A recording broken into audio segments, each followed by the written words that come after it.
Hello and welcome to another episode of the Imperfect Cheerleader podcast. My name is Jasmine Neely and I am your host today, and I'm your guide. If this is your first time listening to the podcast, welcome. I am glad to have you here. I am a former NFL cheerleader. I cheered for the Carolina Panthers for 5 seasons, and now I'm a current NBA dancer with the Hornets as a honeybee. And so this podcast is really to help those who want to dance in professional sports like the NBA or NFL or even MLB or a semi-pro team.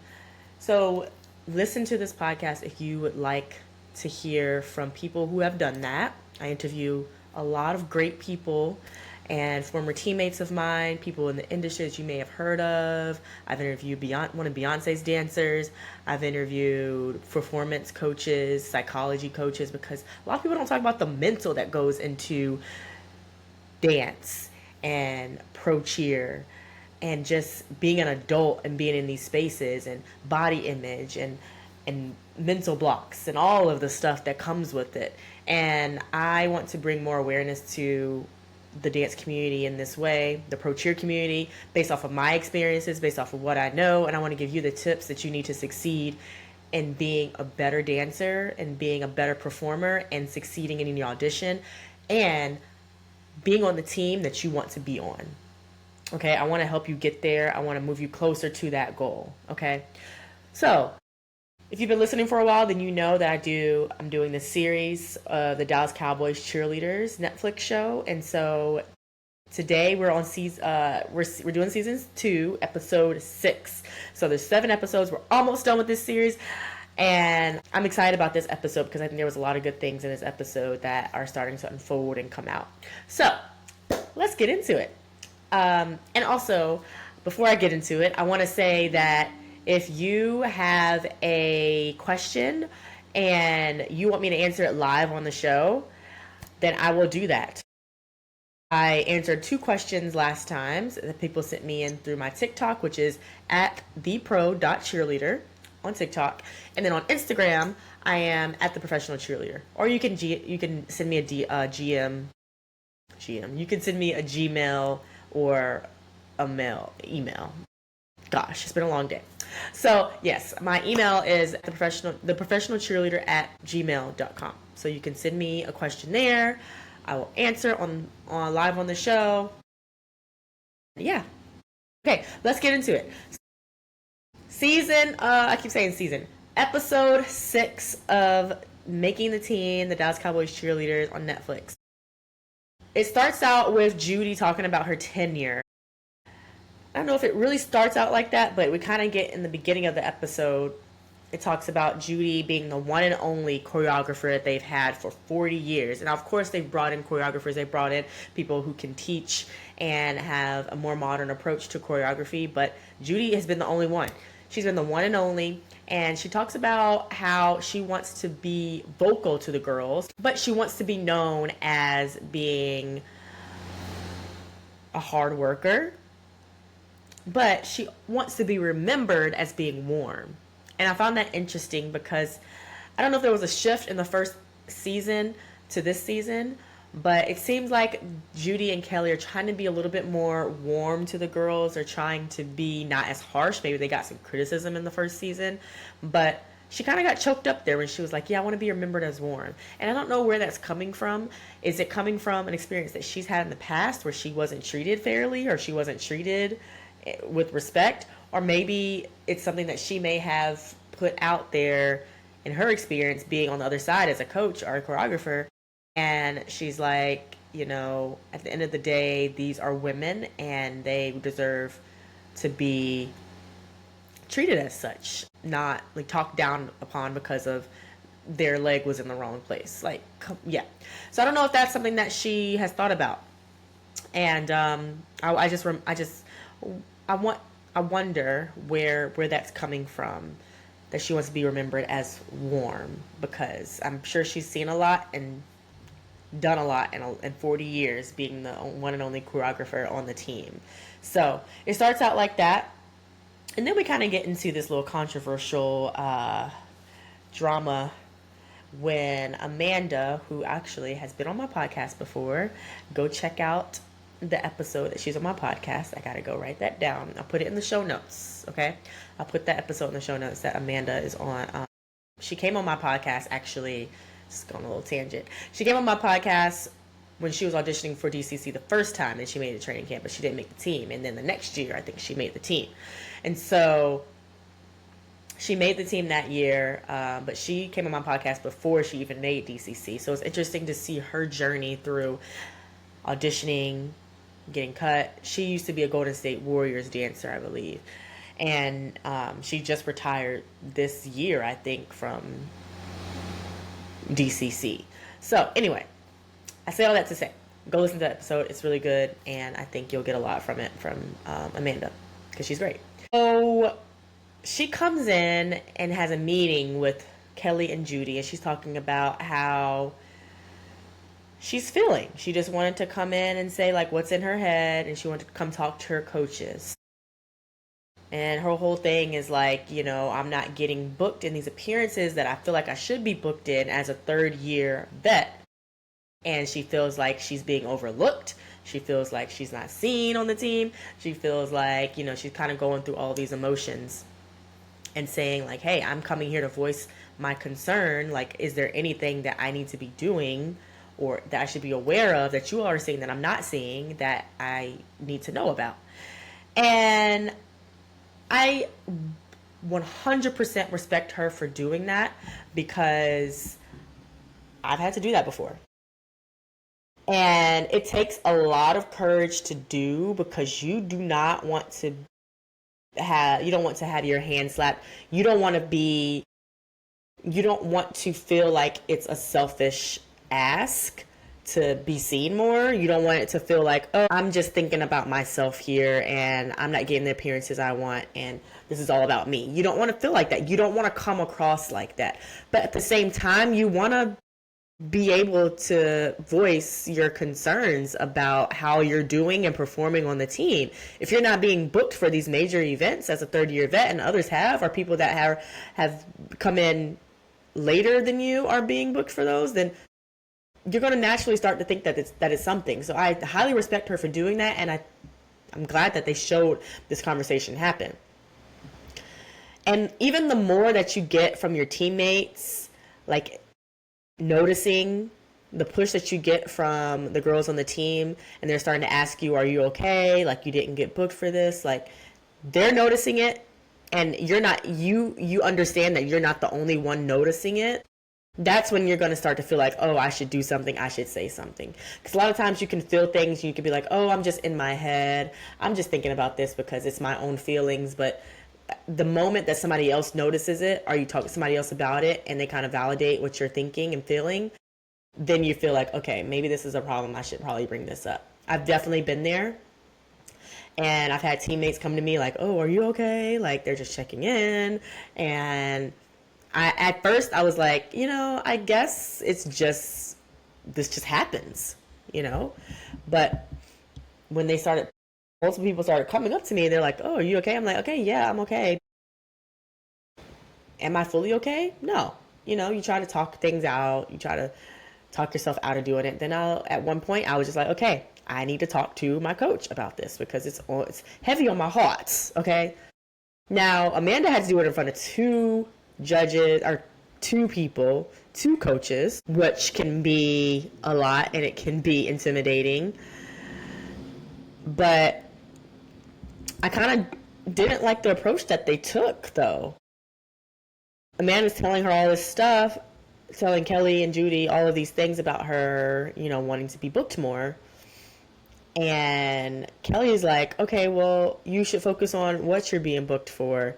And then she turned the tables and completely said that she's hearing from others that the team deserves her. And she kind of just brushed by that, saying, and Amanda's like, okay, what? Where'd this come from? This is coming off left field. I never heard that before. I've never said that. And Kelly's just like, yeah, it doesn't matter where you're hearing it from.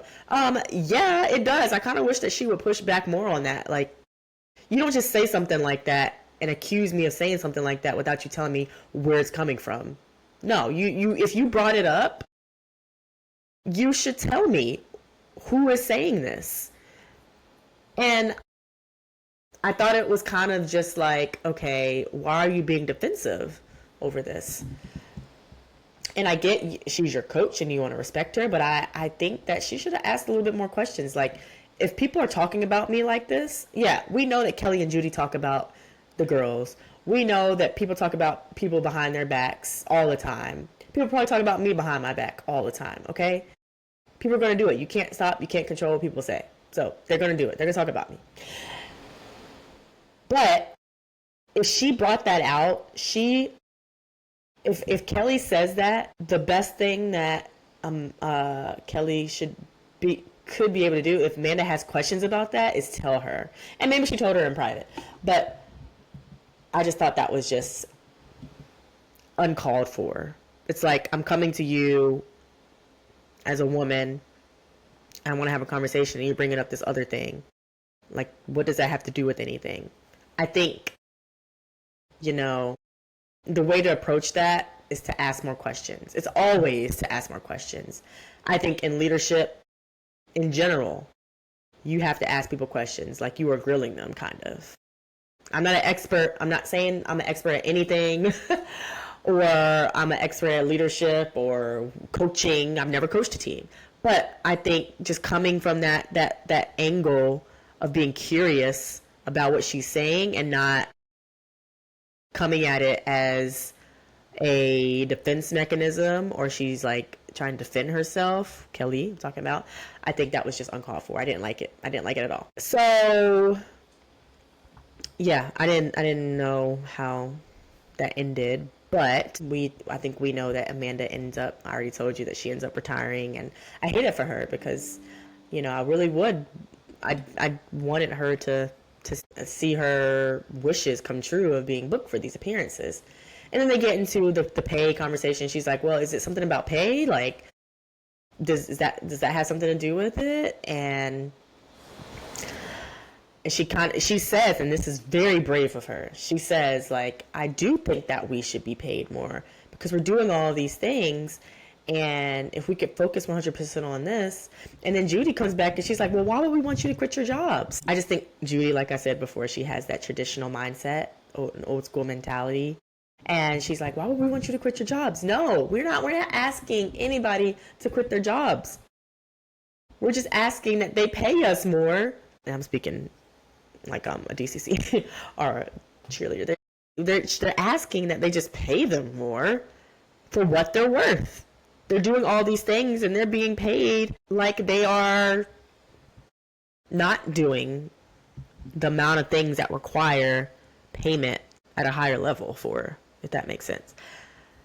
And Judy's whole thing is that's what makes you so well-rounded. That's what people love about you, because you can go to work and you can come here. Yeah, a lot of people do that and they put 100% into both. And you should put 100%. I'm just saying the work has to match the pay, regardless of it, whatever work you do. The work has to match the pay. And in this instance, for all that they were doing, the work was not matching the pay. And I wish that somebody would have said that on the team, because it's not about, oh yeah, we're doing full-time jobs and we're making it work part-time as a DCC, and we're putting almost 30 hours sometimes a week to do this, and we're getting minimum wage for it. And oh, by the way, we're a globally recognized brand, and our faces are all over the internet and social media, and our name, image, and likeness are being used to promote this show. Like, what? Damn, yeah, right, you better pay me more? Come on now. I don't understand how people can't see that, especially front office people. Come on now. There's a lot of smart people in this world. There's a lot of smart people that are in these front offices, in these situations, on teams. It didn't have to take them coming up to say we deserve to be paid more for that to happen. It did, but like, it's ridiculous that it had to be that way. First of all, the Cowboys, billion-dollar organization. You're being plastered all over Netflix, on TikTok.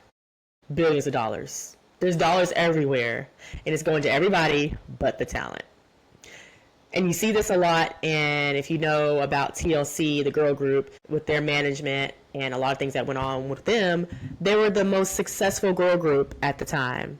And I think one of the highest selling girl groups of all time. And they were broke at their peak. They were broke. And you're seeing the same thing. And it's such an issue in the entertainment industry. And I could go on a tangent about this, but I'm going to keep going with the show. It's such a problem. And I think, yes, they got their 400% raise. And it shouldn't have had to take that long. You shouldn't sit down and be humble. No. Women, you got to stand up and ask for what you deserve. That's why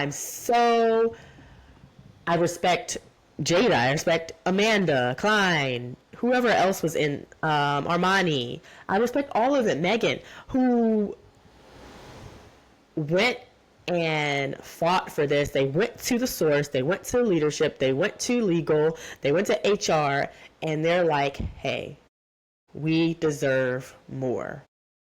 I respect the ish out of that. Because as women, as little girls, sometimes we are told to sit down, be quiet, and receive what's given to us. We're told to be humble. We're told not to be boisterous. We're told not to be too loud. We're told to be quiet. We're told to shh. Quite literally. We're told, oh, you're too young for that. You don't understand. I was told that growing up. Oh, I'll tell you when you get older. People don't think that we're smart. Or that we will fight for what we want. So it's time to prove people wrong. And this is a whole tangent, but I just don't like the opposition of that. And I will debate with somebody all day about that. If you want to come debate with me, come on. I almost went to law school. I almost wanted to do that. Okay. I'm right here waiting on you. We can debate. We can have a live debate. We can have somebody right here debating with me on that. Okay? I'm very passionate about it, as you can see. And if you saw my episode with Kevin, who is one of my mentors, he's very passionate about it as well. And he has nothing to do with the dance space, but he just sees that I'm in it and I'm a part of it. And me and him are like, we want dancers to be paid for their name, image, and likeness. We want that to happen. Okay, thank you for coming to my TED Talk. That's all for that. Okay, let's keep moving through the episode. So we talk about, they get into all the pay and stuff, and then they have a meeting, and they come back and they have a Zoom call with the rest of this meeting that they have is with leadership, with HR and legal, and they come back and they have a Zoom call with the team. It's just the team members. It's just the women on the team. Nobody else, not the coaches or anything else. And apparently somebody from the group said something from the team. Somebody from the team was like, I gotta say something. And apparently there was a walkout that was discussed. Also, I wonder who that was. I have some speculations, but I also wonder who from the team recorded the conversation that they had and it got to the staff. Some people are speculating that was the girl who works for the Dallas Cowboys. Some people are speculating that was the one that turned in her contract, the only person that turned in her contract. Who knows, Does it really matter? I don't know. It's just kind of like scandalous. But when you do go after or fight for something, not everybody's going to be on board, and that's okay. You can't force anybody to do anything that they don't want to do, right? You can't give people help if they don't want it themselves. So, Anna Kate, who is, I think, Caroline's sister, she's, I think, a second year at this point. They pulled to a clip of her, and then I think the other girl's name is McKenna, but she's talking about, I didn't do this thinking that I was going to make an insane amount of money, and that just goes back to my point. That's not the point. Yes, nobody does this thinking they're going to make a whole amount of money. Nobody goes into it thinking, oh, I'm going to go dance because I think it's going to make me millions of dollars. Nobody thinks that. Ever. If you do, then you need to do more research, okay? The point is, you're doing all these things. Why aren't you? Like, why aren't you asking more questions about why aren't you making more money? Yeah. And then McKenna's talking about how she turned in her contract while everyone else didn't. And I guess I wonder if she was the only one that turned in her contract. I get it, you know. I can sometimes be a rule follower. I would want to turn in my contract. I wouldn't want to get in trouble. Like, oh, you didn't turn in your contract? Okay, you're off the team. Right? So, I totally get that. All right, so.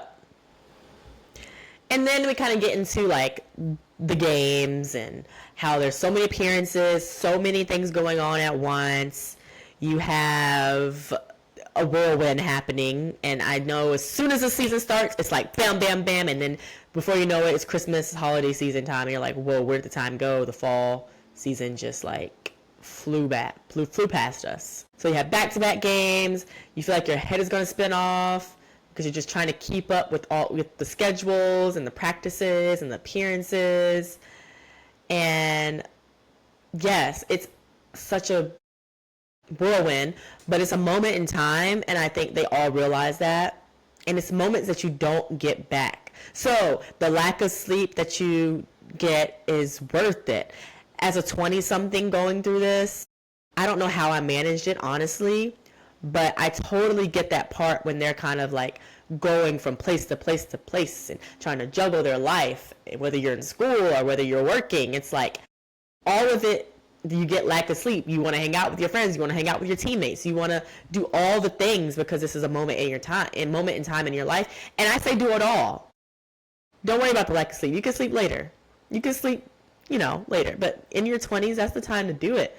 And I'm not to say that you can't dance in your 20s. Hey, I'm in my 30s and I'm still dancing. So I'm interested to see how this is going to work out in the NBA. Honestly, I'm like, there's way more games too for inside, and the games are a little shorter. So yeah, I think about that too sometimes.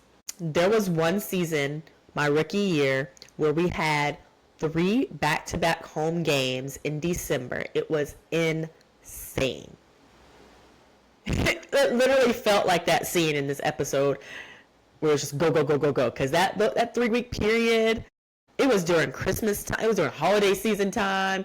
We were learning. We were dancing everywhere. We had appearances.